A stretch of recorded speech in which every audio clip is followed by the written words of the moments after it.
What are these phases? They start and end, like chapters in a book. I feel so alone, it makes me wonder what I should not. Sometimes I smile so big, sometimes heaviness of fear crushes me.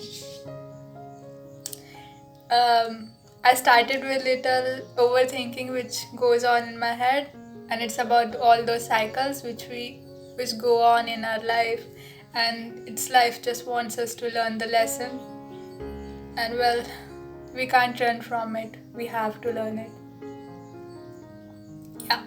So let's leave that heavy poem aside and first let us focus and now let us focus on this little breathing exercise. It's really beautiful poem. I wrote it yesterday. So let's together do this breathing exercise. Let let me start it. Breathe in, breathe out. Breathe in surroundings. Hold to learn lessons. Breathe out what kept you away from learning them. Breathe in. Raise your hands high above. Reach out for the stars. Borrow their light. Hold it inside your heart. Breathe out whatever kept you from rising. Now, breathe in the sunlight. Feel its warmth inside you.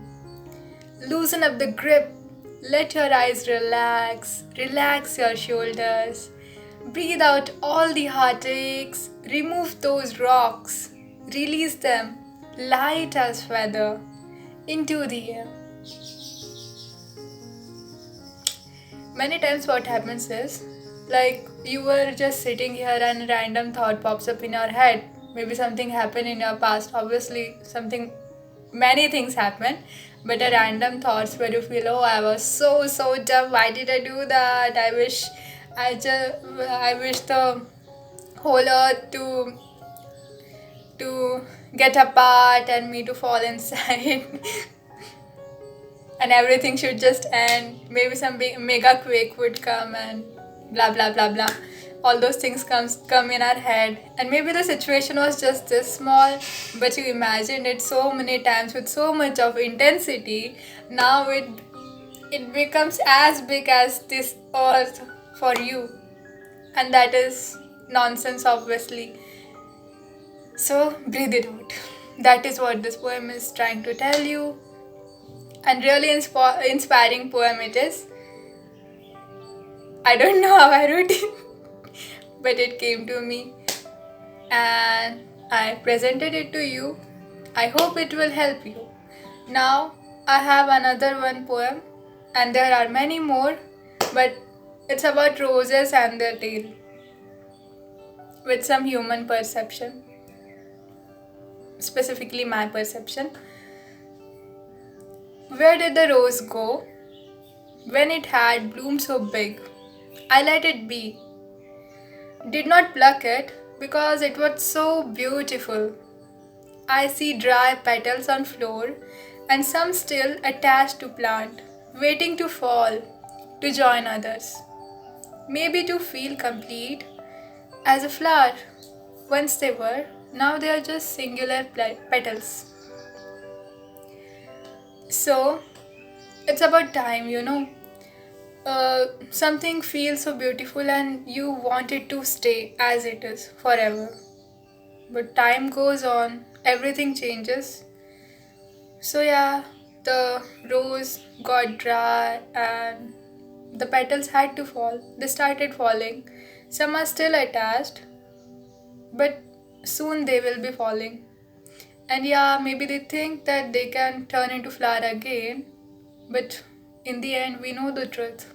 That can never happen. So yeah, it's like having false hope to go back into that same beautiful reality. But the petals don't know after they fall, only then the fruit will come.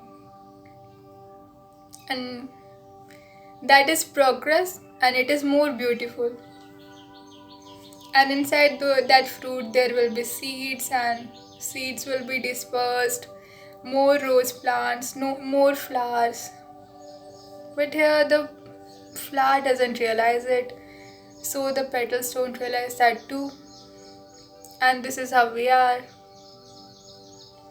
We want to stay in that beautiful time, but we never try to see, well, maybe future will bring more beautiful times.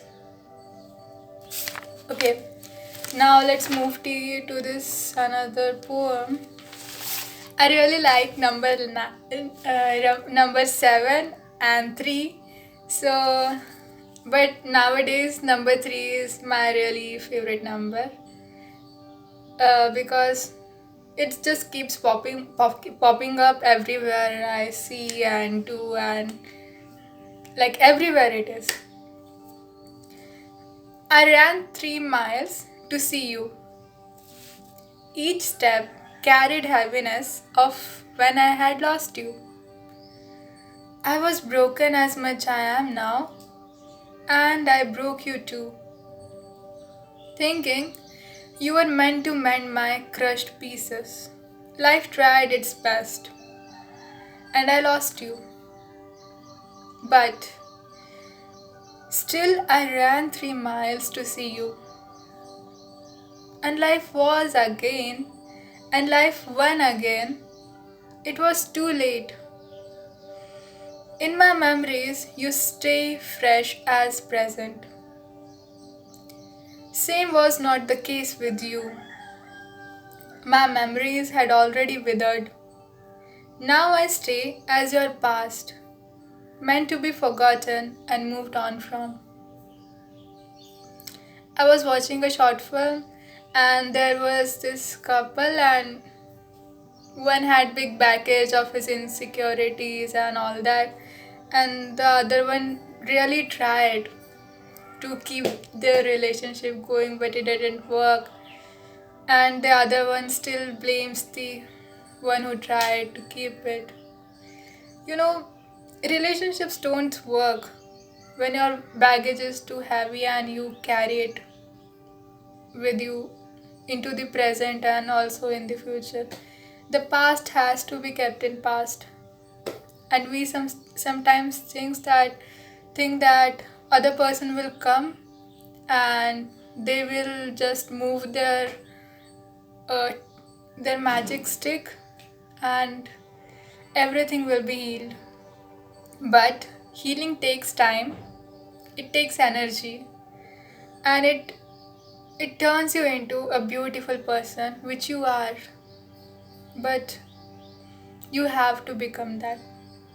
So healing is beautiful, but it may seem tiring and painful too, but it is for your own growth.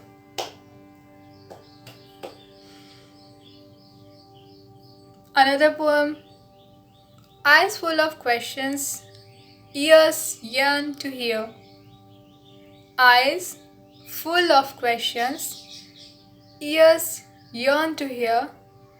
Tongue tied, wrapped tightly inside the mouth, zipped lips. I want to know, but I don't want to hear. I really want to know, but change is what I fear. So, this is it. The last line. The change is what I fear. Because of it, I don't want to hear what I want to hear, but I really want to hear it, but I cannot accept it. That is why I don't want to hear it. So, I stay quiet. Because I think if I will silence myself, if I manage to silence others too, the truth will never come to me. The change will never come to me. Everything will be as it was.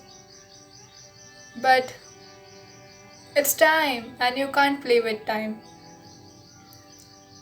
And a lesson we have to learn, everything is happening for me, not to me. We don't have to get attached. We have to learn. Feel all the pain, feel all the happiness. Enjoy it. Enjoy the pain because it will be gone. Nothing is permanent. Happiness and peace, love is inside you. It is in your control. Don't give your don't let other external things to control your peace and happiness. There is another beautiful poem on time. Maybe we talked a lot about time today. So, yeah, there is another poem which is about time itself. I need to drink water. 1 minute. So, yeah, this poem about time, I'll read it out to you. Time plays its games. I still, I still fool my ego trying to rein it. Hands are tired, legs shaking with exhaustion, and still time plays its games, unbothered. So, yeah, it's like we try to control even the time, everything in our life, everything in somebody else's life. Like our parents, or most of the parents, but I know about my parents, and through my friends and social media and everywhere, I have seen this thing in other parents too, that they try to control life of their children. They think that it's their responsibility, but soon it just turns into toxic possessiveness and toxic. Maybe they try to toxically protect their children so much that they prevent them from learning their own lessons. And for it, Khalil has to say something. I'll read this out to you again. It's about children, page number 27.